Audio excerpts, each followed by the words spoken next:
Premier লিগে এই সিজনের সবথেকে বড় ম্যাচ। আর্সেনাল বনাম ম্যান সিটি। টেবিলটা একটু বোঝো। আর্সেনাল ৭০ পয়েন্টে, ম্যান সিটি ৬৪ পয়েন্টে। মাত্র ৬ পয়েন্টের গ্যাপ।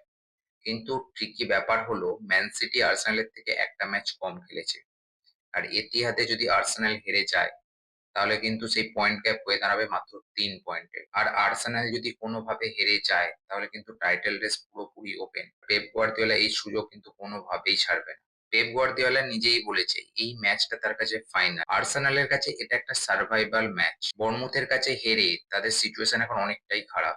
তারা অনেকটাই এখন ব্যাকফুটে। আর আর্সেনালের মেইন চাপ হলো হালান্ডকে আটকানো। হালান্ড এখন দারুণ ফর্মে আছে। এই সিজনে ২২টা গোল। আর এমন নয় যে আর্সেনাল ডিফেন্সিভলি খুব পোর টিম। ইউসিএল কোয়ার্টার ফাইনালের সেকেন্ড লেগে স্পোর্টিং সিপির বিরুদ্ধে আর্সেনাল শুধু ডিফেন্স করে ম্যাচ জিতেছে মাত্র ১ গোলের লিড নিয়ে। প্রিমিয়ার লিগের এই ম্যাচটা কিন্তু টাইটেল ডিসাইডার হতে পারে। কোনোভাবেই এই ম্যাচটা মিস করা যাবে না।